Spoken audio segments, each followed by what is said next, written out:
سلامتان لێبێت من کۆڤان عەزەتم لە هەفەیڤینێکی تایبەت لەگەڵتان دەبم. ئەمڕۆ ساڵیادی دامەزراندنی پارتی دیموکراتی کوردستانە 77 ساڵ بەسەر دامەزراندنی ئەو حزبە تێپەڕ دەبێت.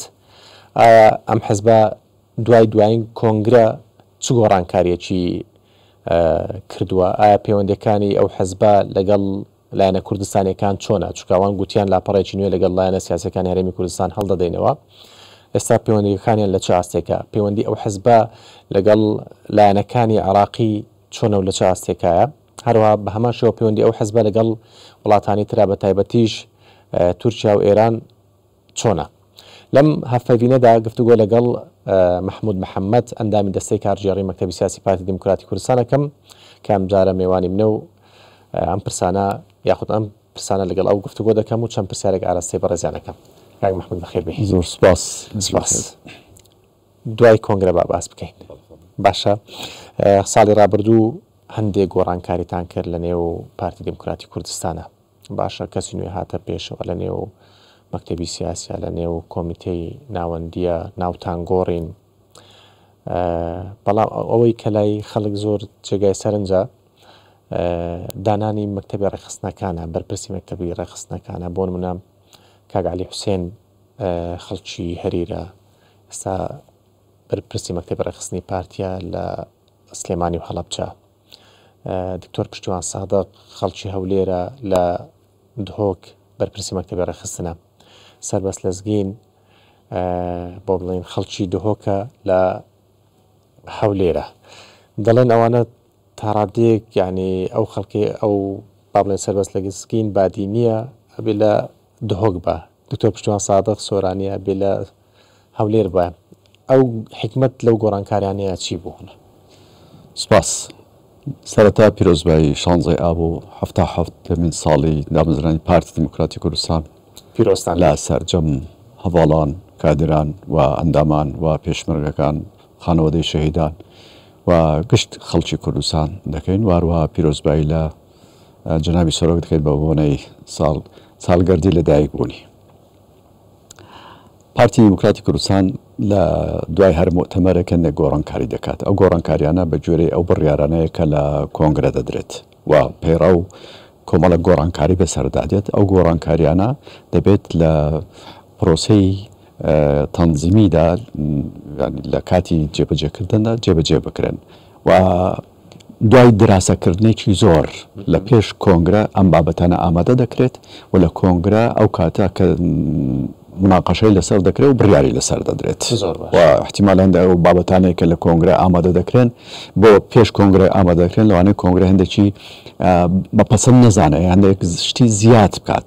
بەڵام ئەوەی کە بوو بە پەیڕەوی ناوخۆی پارتی لە دوای ئەوە مەکتەبی سیاسی و ئۆرگانەکان دەبێت جێبەجێ بکەن. من سبەی پرسیارش کە هەڤاڵانمان لە هەولێرەوە چونەتە دهۆک، لە دهۆکە هاتوونە هەولێر یا لێرەوە لە هەولێرەوە چونەتە سلێمانی. پارتی دیموکراتی کوردستان کە لە سەرەتا دامەزراوە و تەسەوڕ دەکەن ئەو فەلسەفەی کە بارزانی نەمەر هەیە بووە بۆ دامەزرانی حزبێکی سەرتاسەری کوردستانی، ئەوە بۆ کە تەواوی ئەو سنوورە لەهجەیی، مەنتیقەی، عەشیرەتی و شاری ولادێیی بپەسێنێت و حزبێکی سەرتاسەری کوردستان دروست بکات. ئەگەر چینەوە بۆ بیدعەتەکەی لە کاتی دامەزراندنی و دەستەی دامەزراندن بینەوە بەرچاوی خۆمان دەپەشا دەکەین خەڵکی منطقەی بەغدای تێدایە، خانەقینی تێدایە، سلێمانی تێدایە، هەولێری تێدایە و بادینانی تێدایە، یعنی سۆرانی تێدایە، فەیلی تێدایە و بادینی تێدایە. ئەمانە کەسێکی سلێمانتان لە سلێمانیدان نابوون. بەڵێ، ئەمە کەواتە یعنی ئەم حزبە حزبی سەرتاسەری کوردستانە، حزبی منطقەیەکی دیاریکراو، لەهجەیەکی دیاریکراو، حزبی تەبەقەیەکی دیاریکراو نییە و حزبێکە تعبیر لە هەموو چین و توێژەکانی ناو کۆمەڵگای کوردستانی دەکات و دەبێت نوێنەری هەموو خەڵکی کوردستانی بە شار و بەلادێت. چکەمە کێشەیەک هەبوو ئەو کاتی ئەگە بچینەوە ناوی لە پێشەوەی پارتی دامەزرێ ئەحزابی کوردی هەبوون، بەڵام حزبەکان زیاتر حزبی شار بوون. محامیەکان، مهندسەکان، دکتۆرەکان، خوێندەوارەکان حزبەکانیان بەڕێوە بردووە لەگەڵی بوون. بەڵام زۆرینەی هەر زۆری دانیشتوانی خەڵکی کوردستان ئەو وەختە دانیشتووی لادێ بوون بەڵام ئەو قووەتەی لادەی لەگەڵیان نەبووە. باش بارزانی دەمەر ویستی ئەوە تعویز کاتەوە و بیکاتە ئی هەموو خەڵک. بۆیە مەسلەی ئەوە ئەمە شتێکی تازەش نییە لە ناو پارتی دموکراتی کوردستاندا.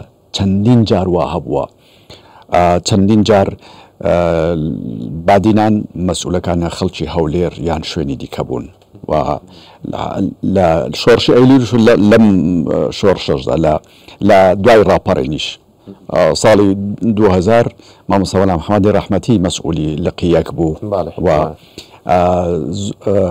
زۆر جار ئەوە بۆ کاک عەیزەدین کاک عەیزەدین بەڵێ کاک عەیزەدین کە بەرواریە مەسئولی سلێمانی بووە. هەروەکو نمونە ئەو بابەتیان دێنمەوە. زۆر جار لە کۆنیشدا کەرکووک مەسئولی بادینی هەبووە لە ڕووی عەسکەری لە ڕووی تەنزیمی و لە بادیناش مەسئولی سۆرانی هەبووە. کەواتە ئەمە خصلەتێکە بۆ جێڕانەوەی ئەساڵەتی پارتی وەکو ئەوەی کە لە بیدایەتەوە بۆی دامەزراوە. زۆر باش. هەندێک کادری حزبی هی پارتی کە خۆیان بەدڵ سۆزدا دەنێن گلەی و گازندیان لە حزب هەیە. بۆ منە دەڵێن پارتی کەسانی دڵسۆزی خۆی پشتگوێ خستووە، احتیمام بە کەسی ترەدا، بۆ منە بە تایبەت ئەوانەی کە تازە دینە نێو حزب. بەڵێ یعنی هاتنە ناو حزب ئەوانە دەجا گلەی و گازنەکەشان لە شوێنی خۆیان بێ. مەسلەی هاتنی هەواڵانی کە هاتوونەتە ناو حزب و لە ئەحزابی دیکە بوون بەردەوام ئەم پرۆسەیە لە ناو پارتی دموکراتی کوردستاندا هەبووە کە لە خەڵک لە قیادە لە کەوادر لە قاعدەی ئەحزابی دیکە هاتوون ناو پارتی و ڕێزیان لێگیراوە و ئەو ڕێزگرتنە دەبێت هەبێت. کەسێک کە هات باوەڕی بە پێڕۆ و پرۆگرام و ڕێبازی پیرۆزی بارزانی هەبوو دەبێت ڕێزی لێبگیرێت و دەبێت وەکو ئەوەی کە بەڵام نابێت کۆنەکانیش لەبیر کۆن لەبیر ناکرێن کۆن لەبیر ناکرێن کۆن ئەوانن کە حزبیان گەیاندوتە ئێستا و ئەوانن وان کردووە کە ئەم خەڵکەی دیکە تەماح بکا بۆ بێتە ناو پارتی. ئەوان حزبیان بە گەورەی هێشتەوە، ئەوان حزبیان بەو دەسەڵاتە هێشتەوە، ئەوان قوربانیاندا بۆ ئەوی کە حزبە بەو گەورەیە و بەو دەسەڵاتە بمێنێتەوە. ئەوە واقعەکە ئەوە ئەم حزبە حزبی بەڵام کەسێکیش کە دەبێتە پارتی هەیتر هەموو ئەو ئیمتیازانەی کە بۆ کەسێکی دیکە هەیە دەبێ واه. بەڵام ئەوانە ئێمە لە پۆست و ئیمتیازە لەوانەیە وەکەومان دەرنەکەوێت. زەنی ئەمە ئەگەر بین بژمێرین لەوانەیە بە پەنجەی دەست بن ئەمانەی کە باز دەکرێن ئەم برادرە خۆشەویستانەی کە هاتوون ناو پارتی لە پۆستی وایان هەبوو بێت لەوانەیە بە پەنجەی دەست بژمێردرن ئەوەندە کەمن. بەڵام سەدان و هەزاران کادری دیکەی کە ئەم حزبیان گاندوتە ئێرە لە پۆستی دیکەدا هەن پۆستی دیکەدا هەنەوە. بۆیە ئەم بابەتە لەوانەیە هەندێک جار زیاد لە حەدی خۆی گەورە بکرێت لە لایەنەکانی دیکەوە بە تایبەتی. ئەمە بینیمان لە کاتی کۆنگرە سۆشیال میدیا چی کرد هی ئەو خەڵکەی کە بەکاریان دێنا لەسەر ئەو برادرانەی کە خۆیان تەرشح کرد بۆ ببنە سەرکردایەتی. ئەمە نیشانەی ئەوە بکە لە ناو پارتی دموکراتی کوردستان خەڵکێک کە دێت و باوەڕی بەو ڕێبازە هەیە دەتوانێت مەسئولیت وەرگێت، دەتوانێت ئیش بکات و دەبێت ئیشیش بکات. زۆر باشە. زۆر جار کێشە ناوەخۆیەکان لە نێو حزبەکان دەبنە هۆی بووکانەوەی حزب. باشە ئایا ئەو کێشە ناوەخۆیە لە نێو پارتی دموکراتی کوردستانە هەیە؟ دەنی کێشە لە ناو پارتیدا نییە. پارتی کێشە لە ناو هەناوی خۆی هەڵ ناکرێت. هەی بووە لە ساڵەکانی 60 هەی بوو بەڵام ناو هەناوی خۆی فڕێداوەتە دەرێ. لە ساڵی 79 هەی بوو لە ناو هەناوی خۆی فڕێدایە دەرێ. کێشەی ناوخۆ لە ناو پارتیدا جێی نابێتەوە. ئەمما یەک شتی تر هەیە. ناو پارتیدا ڕێگە بەوە دراوە کە من و تۆ هەردووکمان پارتی بین بۆ چارەسەری کێشە لەوانەیە ڕێگەی جیاواز تەرح بکەین. ئێمە لە ناو پارتیدا لەبەرەوەی مەرجەعمان هەیە تووشی کێشەی لەو گرفتانە نابین کە خەڵکی تر تووشی دەبێت. ئێمە ئەگەر جیاوازیشمان نییە نەخێر ئەبەت ئێمە ئەگەر جیاوازیشمان هەبێت لە بۆ چارەسەرکردن کێشەیەک بەڵام کاتێک کە بڕیار دەدرێت ئەگەر من لەگەڵ ئەو بڕیارش نەبوو بم کە شتێکی ترم بە باشتر زانی بێ بەڵام دەبمە ئەو بکەرەی کە ئەو بڕیارە جێبەجێ بکەن و هەموو کادرانی پارتی بەو شێواز ئێوە ملتەزمن. بەڵێ زۆر باشە. دوای کۆنگرە بڕیارتاندا کە لاپەڕەیەکی نوێ لەگەڵ حزبەکان بکەنەوە، بە تایبەتش لەگەڵ یەکێتی نیشتیمانی کوردستانە. پەیوەندیتان ئێستا لەگەڵ یەکێتی چۆنە؟ چونکە هەڵبەز و دابەزی زۆری بەخۆوە بینیوە. بەتاکید ئەمە گوتان بۆ نمونە لاپەڕێکی نوێ لەگەڵ یان نەکەینەوە، ئەو بوو جگری سەرۆک وەزیران بینیمان بایکۆتی دانیشتەکانی ئەنجومەنی وەزیران کراوە هەردوای کۆنگرە بوو. ئێستا پەیوەندیتان چۆنە؟ ئێمە دوو حزبی جیاوازین لە یەکتر و منافسی یەکتریشین. من باسی پارتی دەکەم، ئێمە وەکو پارتی بۆ ئەوە دانەمەزران کە ببینە بەدیلی هیچ حزبێکی تر، کەواتە هیچ گرفتێکی دەرونی سایکۆلۆژیمان نییە بەرامبەر بە ئەحزاب. ئێمە وەکو پارتی وەکو زەڕورەتێکی مێژووی دامەزراوە، کەواتە پێویست بوودا بمەزرێت. ئێستاش کە دەبینین ئەحزابی تر هەیە، باوەڕمان بە هەبوونی ئەوە هەیە لە کوردستاندا ئەفکاری جیاوازەیە و بۆچوونی جیاوازەیە. ئەم فکر و بۆچوونە جیاوازانە هەڵگری لەوانەیە ئایدۆلۆژیای جیاواز بن. ئەوانە کەواتیان بارگاوین بە ئایدۆلۆژیای جیاواز، کەواتە ئەحزابی جیاجیا دروست دەبن لە ڕوانگەی ئیسلامیەوە، لە ڕوانگەی قەومیەوە، لە ڕوانگەی نیشتیمانیەوە، حتا عیلمانیەوە. و باوەڕمان بەوە هەیە کە دەبێت ساحەیەکی کراوە هەبێت بۆ منافەسەکردن. بەڵام منافەسەکردن لەسەر چی؟ لەسەر ئەوەی کە چۆن من زیاتر حزبەکەم بەکاردێنم بۆی خزمەتی وڵاتەکەم، خزمەتی نەتەوەکەم، خزمەتی خەڵک هاوڵاتیانم بکات و ئەوانی تریش بۆ شکڵە. بەڵام کاریگەری خراپیشیە بەڵام بەتێکیت گرژی لەو دوانە هەبێت. من دەمێ ئەوە تەواوکەم، بەڵام منافەسەمان نابێت لەسەر هەندێک شتی ئەساسی هەبێت. ئەوش کە بەرژەوەندی باڵاکانی نەتەوەی و نیشتیمانیە. حەقە ئەحزابی کوردستانی هەموو لەسەر ئەوە کۆک بین، لەسەر ئەو بابەتی کە بەرژەوەندی هەندێک جار لە نتیجەی منافەسە چونکە من ئەوە لە هەندێک چاپێکەوتنیکەش گوتم بەڕاستی منافەسە و دژایەتی و دژمناتی تێکەڵاو دەکرێت و لێک جا ناکرێتەوە، کە لێک جا نەکرایەوە جارێوە دەست بۆ ئەم بابەتەش دەبردرێت و ئەمە خەتەیەکی یان دەتوانین بڵێ هەڵەیەکی گەورەیە. منافەسین تا هەش بین منافەسەی یەکتری دەکەین، بەڵام با منافەسە لەسەر ئەو بکەین بەرهەمەکانی ئێمە، تێڕوانینەکانی ئێمە، پرۆژەکانی ئێمەی تەقدیمی دەکەین بۆی ببنە یاسا لەم وڵاتەدا لەسەری بڕۆن و ئەوانیش هەمان شکل و حزبەکانی دیکەش. کامەی باشترە خۆ لە نەتیجەی هەڵبژاردن خەڵک ئەوە بڕیاری لەسەردات. لەم دوایانەیە گفتوگۆ و کۆبوونەوە هەبوو لە نێوانتانە، گەیشتون بە چ چارەسەرێک؟ هەندێک ناکۆشتان هەبوو، چ مەسەلەی ئەمنی بێ، سیاسی بێ؟ وەکو باسم کرد ئەم گرفتانە هەیە، هەڵبەز و دابەز هەبووە، لەوانە تێڕوانین جیاوازیشمان حتا بۆ هەندێک لە پەیوەندەکانی دەور و بەرمان هەبێ، هەندێک جیاوازیمان هەبێت لە شێوازی پەیوەندیکردن لەگەڵ عێراقیش، لەوانەیە ئەو جیاوازیانەمان هەبێت لەگەڵ ئەوانیش و لەگەڵ ئەوان حزبەکانی دیکەیان حزبی دیکەش لەگەڵ یەکتری ئەو جیاوازیانە هەیە. تەسەوور دەکەین کە لە کۆبوونەوەکاندا باش قسەکراوە، بەرنامەی باشیش دانراوە، بەڵام عملیان تاکو ئێستا بەڕاستی نەگەیشتنە ئەوەی کە بڵین 1 2 3 4. بۆچی؟ ماوێتی گفتوگۆی زیاتری پێویستە. ئەم کۆبوونەوە هەر بەردەوامن، بۆچی ناگەنن چارەسەر؟ سەدان و هەزاران کۆبوونەوە باشترە لەوەی کە ڕق و چینە دروستکەین یان ئەوە تا خوا نەخواستە کێشەیەکی. کێشە چییە لە نێوانتانە؟ ئەوەی کە کێشەی هەرەسەرە چییە؟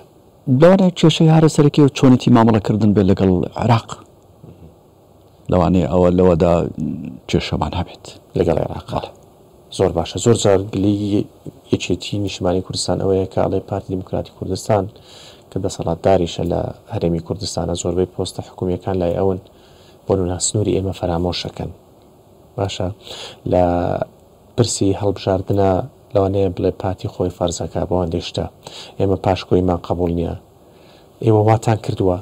ئێمە سلێمانی بە بەشێک لە جەستەی پارتی دیموکراتی کوردستان دەزانین و دۆهۆکیش بە پارچێک لە جەستەی پارتی دیموکراتی کوردستان دەزانین، هەولێرش و هەڵەبجەش و کەرکووکیش و خانەقینش و شنگالیش و دەشتی نێنێواش، چونکە لەسەر ئەو شوێنانە ئێمە هەمووی خوێنمان بەخشیوە و خەباتمان بۆ کردووە ئەوەی کە لە ساڵی 1946ەوە پارتی دیموکراتی کوردستان کردوویەتی لە خەباتی نهێنی و خەباتی ئیعلامی و دیپلۆماسی و خەباتی چەکداری نەکردبوو لە دواییشدا خەباتی چەکداریشی کرد بۆ چی بوو بۆ ئەوەی کە کوردستان و خەڵکی کوردستان بە هەموو پێکاتەکانیان بکەن بە مافەکانیان و جیاوازی ناکەن تحدید نەکراوە کە ئەمە بۆ هەولێرە ئەمە بۆ دهۆکە یا بۆ سلێمانی یا بۆ هەڵەبجە یا بۆ کەرکووکە ئەوەندەی کە پارتی دیموکراتی کوردستان قوربانی لە پێناو کەرکووک داوە تەسەوڕ ناکەم هیچ حزبێکە ئەوەندە قوربانی دابێت بارزانی نەمەر خۆی و حزبەکەی کردە قوربانی کەرکووک خۆ سەدام حوسێن ڕازی بوو بۆەوەی کە نیوەی کەرکووک بۆ ببێتە بەشێک لە ناوچەی ئۆتۆنۆمی بەشەکەی تریشی لەگەڵ مەرکەز بێ ئەو وەختە بوو کە بارزانی نەمەرگوتی سنووری کوردستان بەستی خاسە نییە حەمرینە باش ڕێککەوتنەکان وەکوان جێبەجێکراون لەگەڵ یەکێتی چکە و گلەیە هەیە ئێستا و گوتت یانی جیاوازی ناکرێت لە نێوان شارەکانە ئەمە لە کۆبوونەوەکاندا لەگەڵ برادران یەکێتی سێ اختیارمان باس کردووە اختیاری یەکەم ئێمە پێکەوە دوو ڕێککەوتنمان هەیە ڕێککەوتنێکی سیاسی کۆمەڵێک مادەی تێدا و ڕێککەوتنێکی ئیداری ڕێککەوتنە ئیداریەکە بۆ دروستکردنی کابینەی نوێم بووە باڵێ ڕێککەوتنە سیاسەکەش بۆ ئەوەی کە چۆن ئێمە پاڵپش بین بۆی کە حکومڕانی ئەم وڵاتە بکرێت لەگەڵ لایەنەکان دیکە پێکەوە و چۆنێتی چارەسەری ئەو کێشا و کێشان دێتە پێشمان و چۆن خۆمان ئامادە بکەین بۆ ئەو تەحەدیاتانی بەرەنگاری هەرێمی کوردستان دەبێتەوە پێمان گوتن دەکرێت ئێمە ئەوە پێداچنەوە بکەین بزانین کوێی جێبەجێ کراوە کوێی جێبەجێ نەکراوە کوێی قابلی جێبەجێکردنە کوێی قابلی جێبەجێکردن نییە یان بۆ جێبەجێ نەکراوە ئەوە یەکی تر ئەوەیە کە ئێمە بەسەرداچوونەوە ئەوی تر ئەوەیە کە ئێمە ڕێککەوتنێکی نوێ مەشروعێک ئامادە بکەین پێکەوە و پێکەوە ئامادەی بکەین و هەردووک لامان لەسەر ڕێککەوین بڵین ئەمە ڕێککەوتنی لەمە دوای هەمانە ئەوتر ئەوەی کۆبنەوەتان باس کردووە لەناو کۆبنەوە باسمان کردووە کە ڕێککەوتنیی نوێ بکەن یان ڕێککەوتنی نوێ یان پێداچوونەوە یان ئەو ڕێککەوتنی کە هەیە با بڵین شەنوکەی بکەینەوە و بزانین چەندی دەگونجێ چەندی ناگونجێ هەردوو لا ڕازی بوون هەردوو لامان لەسەر ئەوە ڕازین بەڵام بە عەمەلی هێشتا هیچ شتێکمان بۆ نەکردووە هەرتی سەبەبە یان یەکێتی لا سەبەبەکە هەر ئەو ئەوزاع سیاسیەکە هەیە تەقریبەن ئەوەیە چونکە زۆر زیاد دەگوترێت کێشە ناوخۆیەکان بوونەتە هۆی لاوازکردنی هەرێمی کوردستان بەتەکیت جاکەواتە سەرەتا بێ ئەهەمیەت بۆ ناوخۆ بێ زانی ئەم کێشە ناوخۆیانە ئێمە ئەگەر بڵین کوردستان یەک ریزە دەبێ یەک ریز بێت ئەوەندی هەینە لە حکومڕانیشدا و لە سەردەمی کۆنیشدا یەک ڕست نەبوونە مەڕاستێکێتی بەڵام دەکرێت پێکەوە کار بکەین یەکتر قبول بکەین بە هەبوونی جیاوازەکانیشمانەوە بەڵام مشکلە لێرەدایە هەندێک جار پێکەوە کارکردن بە هەبوونی جیاوازەکانەوە خەلەلی تێدەکەوێت زۆر باش سەبارەت بە پرسی هەڵبژاردننی پەرلەمانی کوردستان یەکێتی داوای چوار بازنەی دەکات پارتی دیموکراتی کوردستانش لەگەڵ یەک بازنەیە بوو ئێستا پەرلەمان نەماوە بێ کۆمیسیۆنی باڵای سەر هەڵبژاردنەکانی عێراق هەڵبژاردننی پەرلەمانی کوردستان بکات بەڵام لە ڕووی یاسای هەڵبژاردنەوە چۆن مامەڵە لەگەڵەوەکەن ئایا چۆن ئەیگۆڕن ئایا پەرلەمانی عێراق ئەیگۆڕێ یان کۆمیسیۆنە ئەیگۆڕێ یان هەر وەک خۆی بێ و هیچ کەس ناتوانێت بیگۆڕێ لە ڕاستیدا ئەم بابەتە بۆ هۆی ئەوەی کە ئەمەی کە باست کرد بۆ هۆی ئەوەی کە پەرلەمان ئەمری خۆی درێژکاتەوە لە دواییشدا ئەم قەرارەی مەحکەمەی ئیتیحادی هات ئێمە لە بیدایەت دەوتمان بۆ ئەوەی کە تووشی مناقەشات نەبین و تووشی ئەوە نەبین کە وەخت فریامان نەکەوێت بۆ ئەوەی کە هەڵبژاردنەکە ئەنجام بدەین ئەو قانونێکمان بۆ قانونە ئەم جارە بە هەڵبژاردنەکە بکەین پەرلەمانی داهاتوو مەسئولیەتی ئەوەی هەبێت کە شەنوکەوی پرۆژەیەکی یاسایی بۆ هەڵبژاردن کا بە گوێرەی واقعی ئێستا چوار بازنەیە زیاترە یەک بازنەیە چۆنە بە ئەو پەرلەمانەی کە هەڵی دەبژێرین ئەو مەسئولە بڕیاردا نەگەیشتنە اتفاق وابوو بە ناچاری تەمەنی پەرلەمان درێژکرا و دوایش ئەو بڕیارەی محکەمەی ئیتیحادی بەسەردا هات ئێستا موسسەیەکی هەرێمی کوردستانمان نییە کە بتوانێت ئەم قانونە تعدیل بکات و ئەمە گرفتێکی گەورەی لێ دەکەوێتەوە ئەگەر ئیسرار لەسەر ئەم بابەتانە بکرێت لە چێوە ئەگەر بە تەمای ئەوە بن وەکو شکات کراوە ئێستا لە محکەمەی ئیتیحادی لەسەرەوەی کە لەسەر یاساکە و لەسەر پەرلەمان شکاتە کراوە ئەمە زیاتر دەستکردنەوەی موسساتی حکوومەتی فیدرالیە بۆ ناو حکوومەتی هەرێم و بۆ ناو موسساتی هەرێم و ئەمە لە نەفعی یان بتوانین بڵێ بە سوودی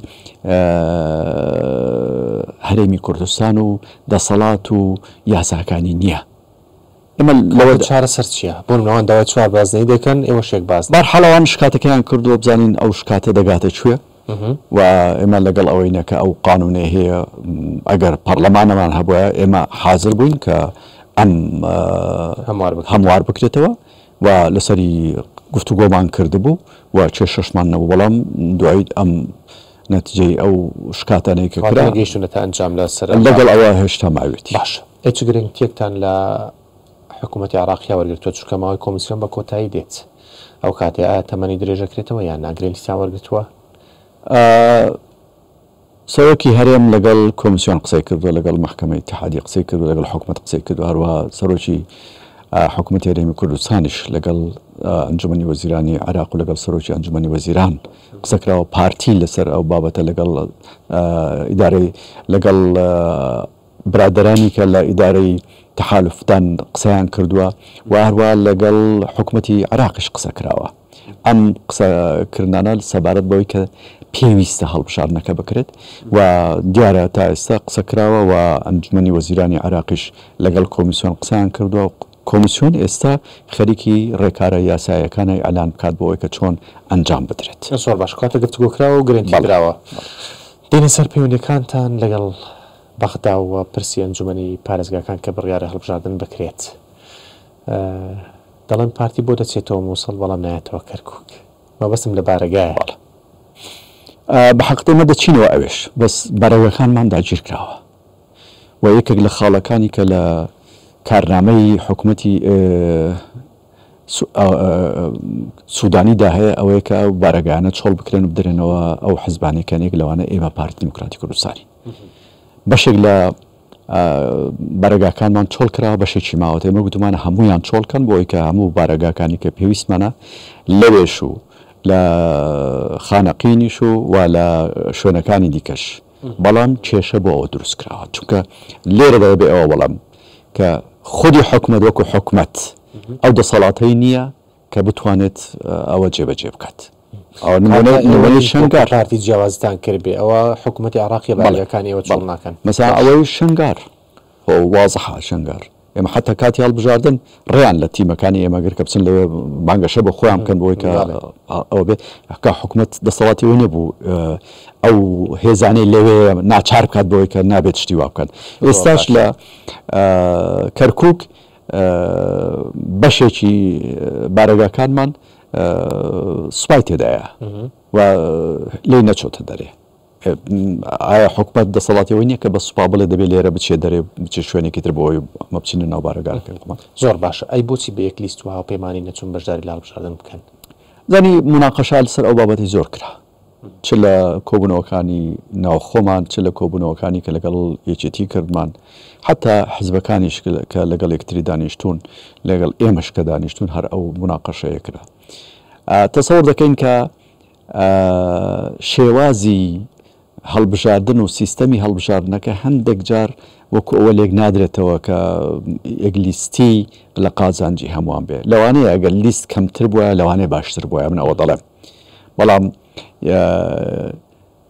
1.7 1.9 نییە ئەوەی پێش و ئیساندلیگۆ هەندێک ئەوانەی کە شارەزان لە ڕووی ئەم بابەتانەوە ئەم حاڵەتان هەیە ئەوی تریش ڕێککەوتن جاریوە لەسەر کۆمەڵک شتێ ناکرێت لەسەر ئەوەی کە چۆن تۆ بە ئەنگەشەی انتخابات دەکەی باسی چی دەکەی ئەو بابەتانەی کە لەسەر ڕێک دەکەوێت گەر هاتوو